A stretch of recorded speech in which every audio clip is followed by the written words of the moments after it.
Hello, everybody. Welcome to 3 o'clock with SOC. Give me just a second to make sure that folks that need Spanish interpretation can get access to it. Buenas tardes. Muchísimas gracias por estar aquí en otro foro comunitario con SOC. Como siempre, ustedes pueden escuchar el programa en español a través de una llamada de conferencia.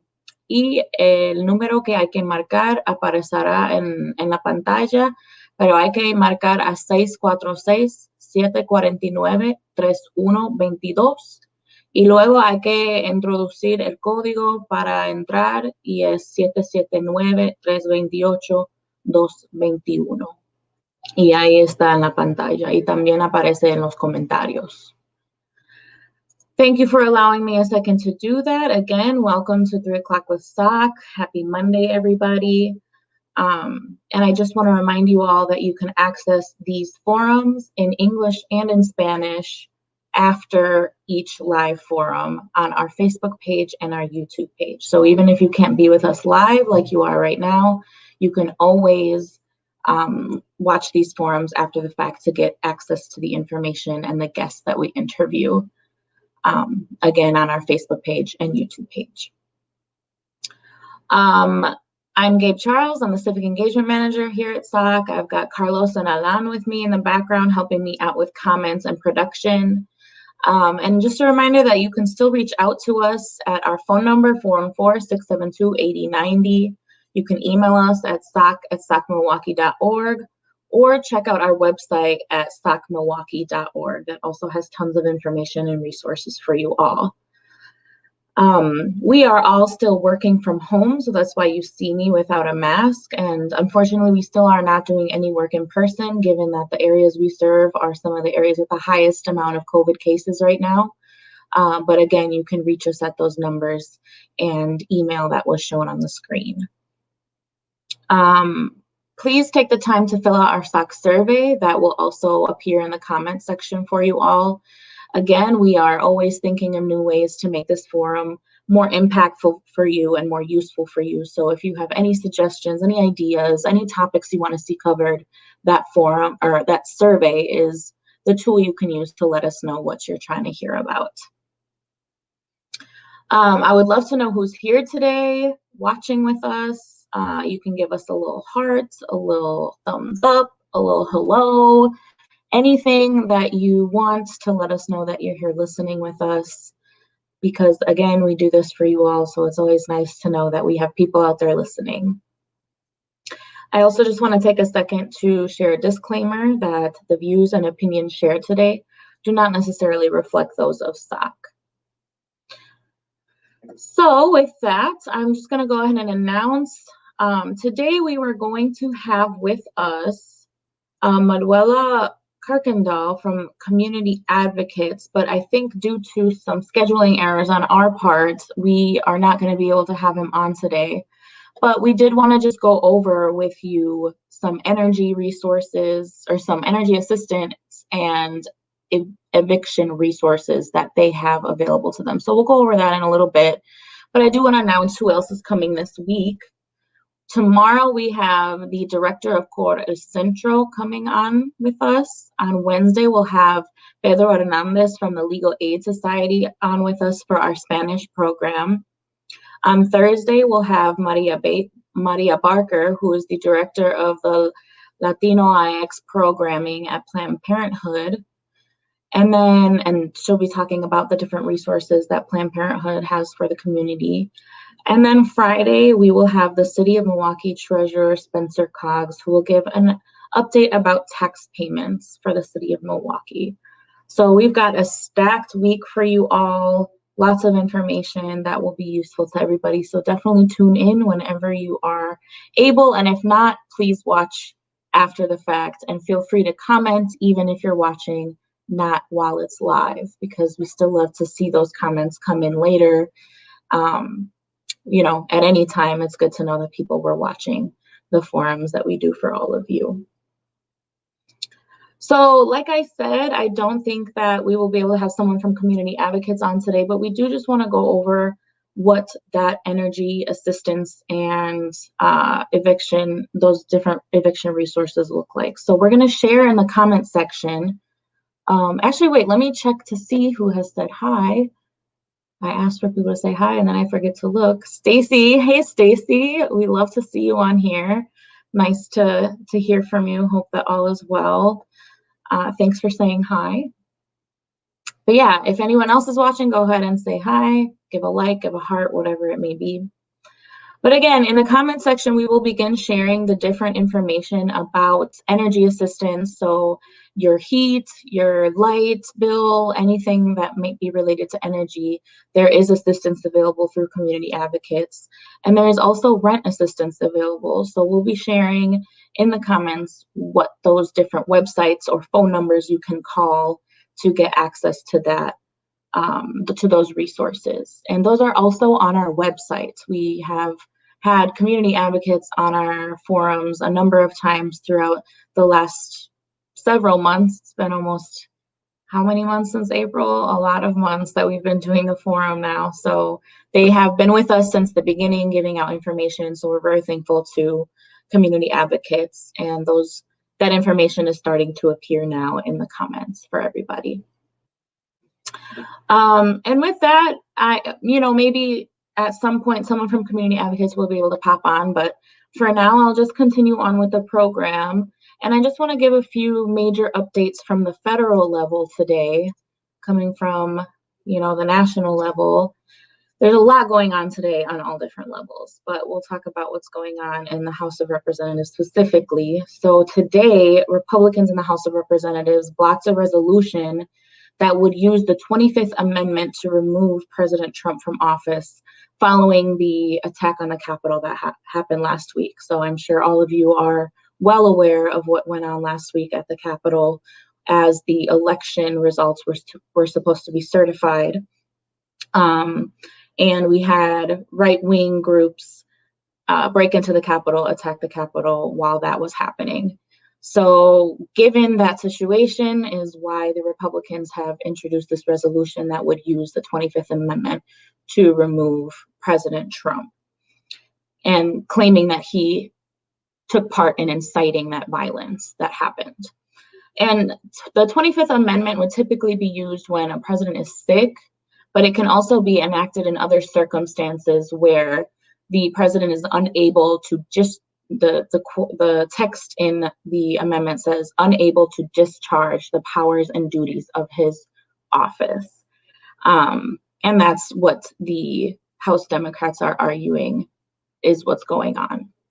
In addition to that, House Democrats also introduced a new impeachment article against the president. So they are attempting to find different ways that they could remove remove President Trump from office, and this other one would be to use the impeachment article against him. So Tuesday, tomorrow, is when the House Democrats can bring up the 25th Amendment resolution again, and then Wednesday, the next day, is when the House could consider the impeachment article. So there's going to be a lot happening this week in what's happening on the national level, and we will be keeping everyone posted as that happens.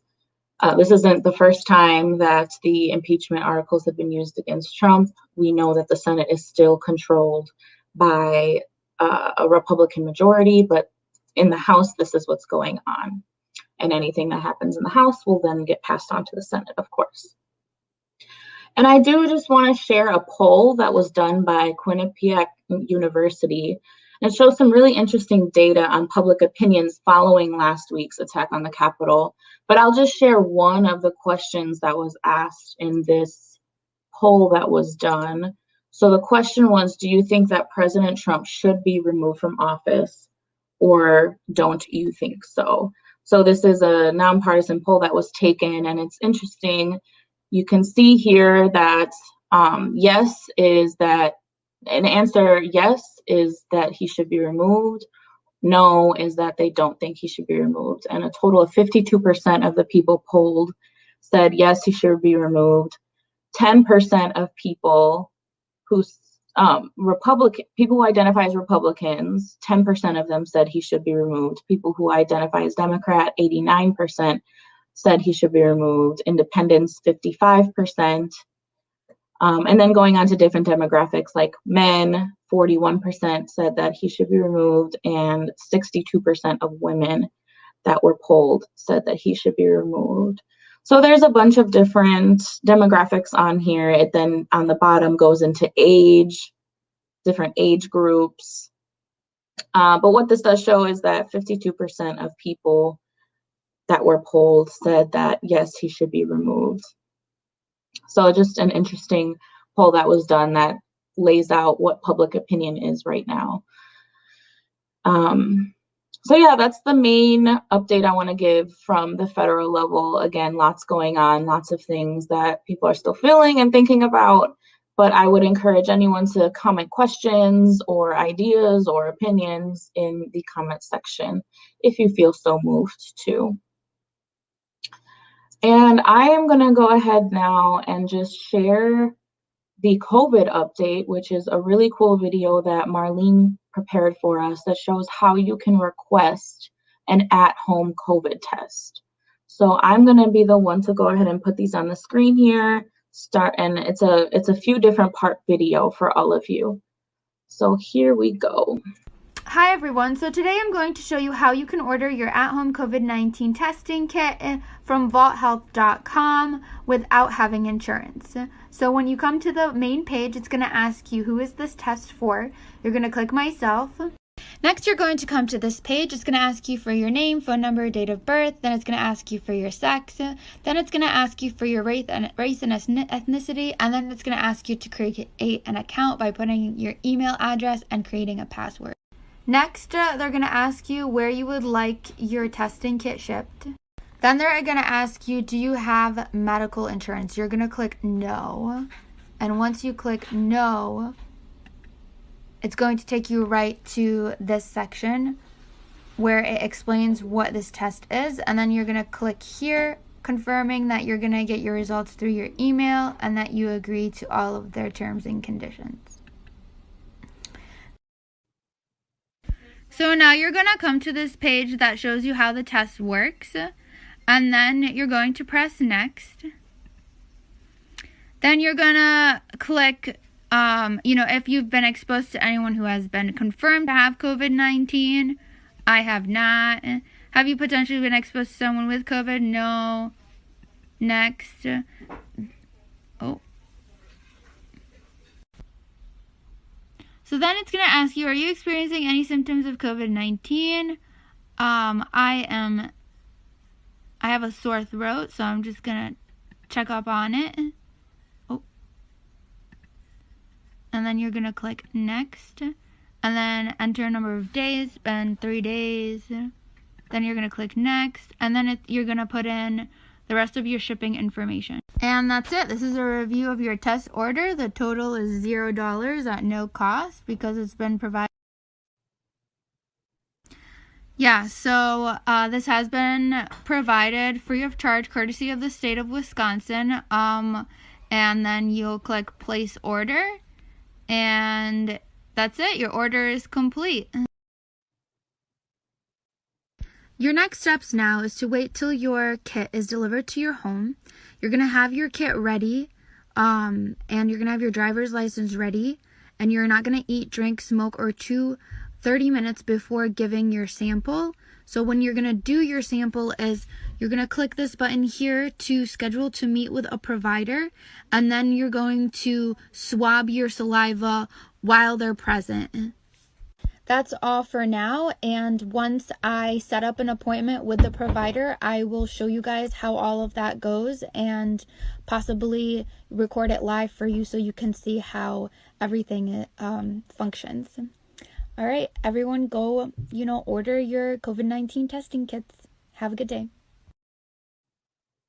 Okay, so now they want me to open the test package and enter the kit ID. So then they want me to take a picture of this kit ID.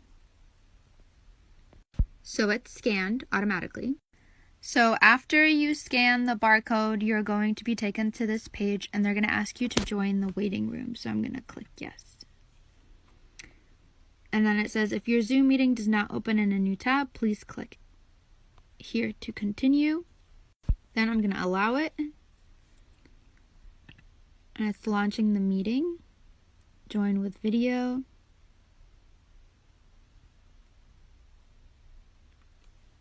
It says my estimated time is 30 minutes to wait.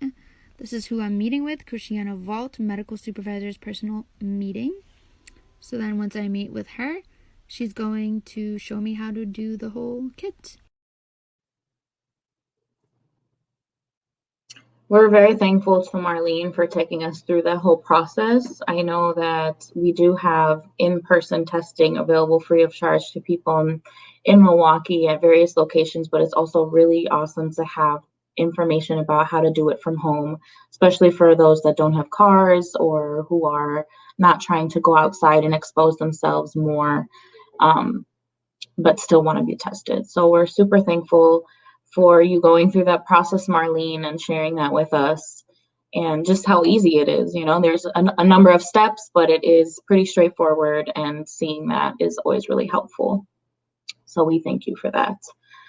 Next, I'm just going to go ahead and share with you all what's coming up this week in terms of meetings, and there's a lot of meetings this week, so bear with me here. And now I adjusted the way of seeing this from top to bottom now. So before we would have to go from bottom up, but now the week starts out at the top as it should. So today we had a number of meetings: an Equal Rights Commission meeting at 12, a Judiciary and Legislation Committee meeting at 1:30, a Historic Preservation Commission meeting at 3 p.m. And then later today at 6 p.m., there will be a Safety and Civic Commission meeting. Then tomorrow at 9 a.m., there's a Zoning, Neighborhoods, and Development Committee meeting. There will also be an Ethics Board Investigation Committee meeting at 1:30 tomorrow. And then at 3 p.m. tomorrow, there will be a Milwaukee Arts Board Public Arts Subcommittee meeting. And at 4 tomorrow, a Milwaukee Arts Board meeting. And at 5:30 tomorrow, there will be a FPC Research Committee meeting. Then moving on to Wednesday at 9 a.m., there's a Finance and Personnel Committee meeting. At 1:30, there is a Housing Authority meeting. And at 4:30, there is a Youth Council meeting. Then moving on to Thursday at 1 p.m., there is a CCC meeting, a Community Collaborative Commission meeting, as well as a Board of Directors meeting, Travaux, at 3 p.m.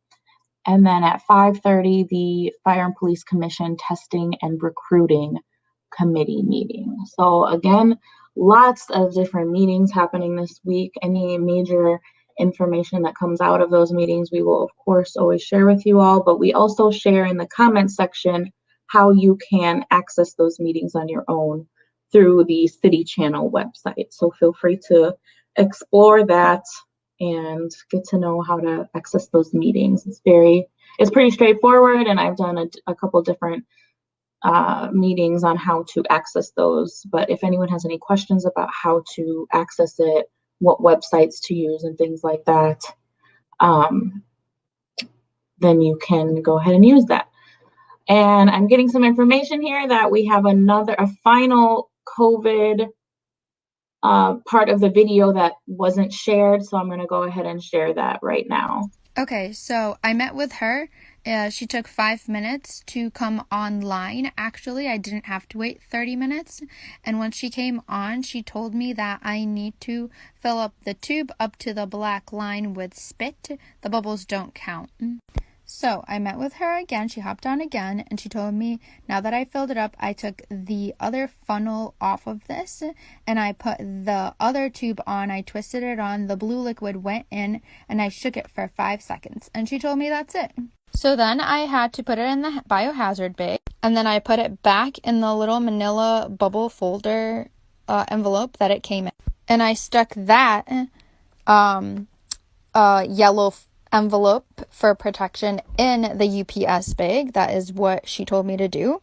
And then I'm going to take that and I'm going to ship it out.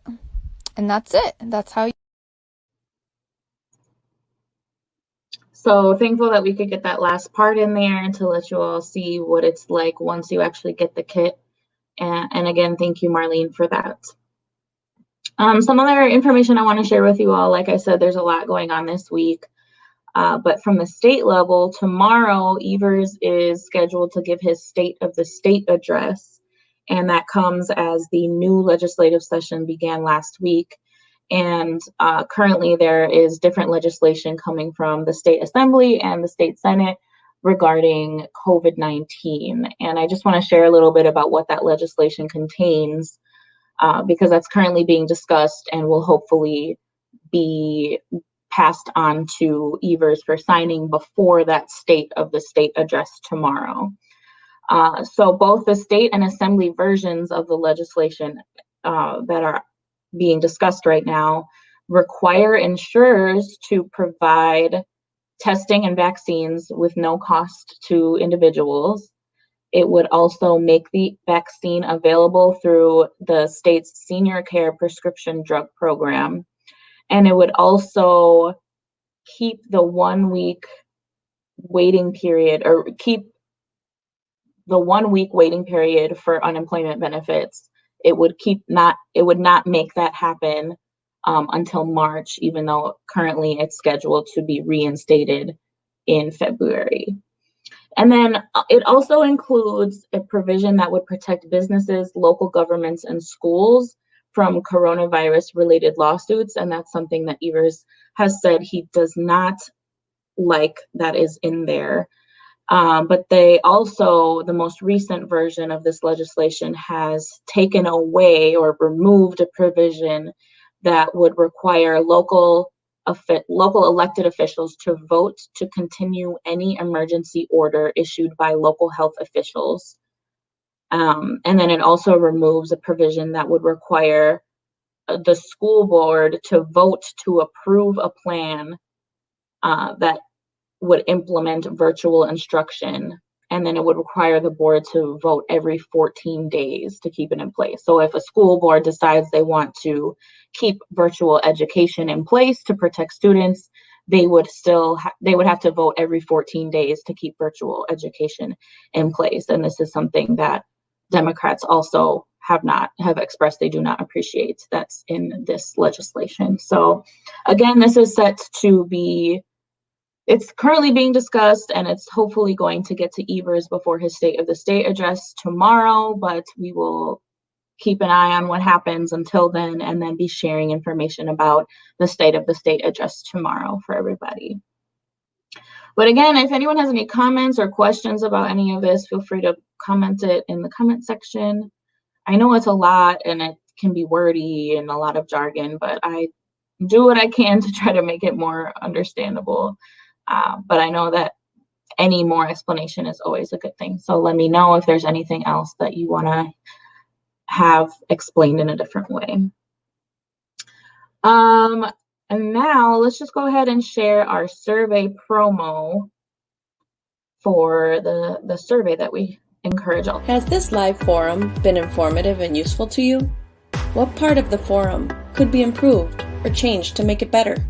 Please take a quick survey that's located in the comments section so that we can keep 3 o'clock with SOC going for residents. Thank you for tuning in. Again, that survey link appears in the comment section, so go ahead and click on that and let us know what your thoughts are. And I'm just going to give you all a reminder for what's to come this week. We have tomorrow the director of Core El Centro coming on. On Wednesday for our Spanish program, we have Pedro Hernandez from the Legal Aid Society, who will talk to us about updates about their services at Legal Aid Society. Then Thursday, we're going to have Maria Barker on, who is the director of Latinx programming for Planned Parenthood, and we'll talk about different resources that Planned Parenthood has to offer. Friday, we will have City of Milwaukee Treasurer Spencer Coggs to talk about a tax payment update. So lots in store this week. Again, we will keep you posted on the different political and civic actions that will be happening this week in the different levels of like national level, state level, and local level. Lots of meetings this week that you can take part in. So yeah, We hope that you enjoyed this information, and we will leave you with a thank you video.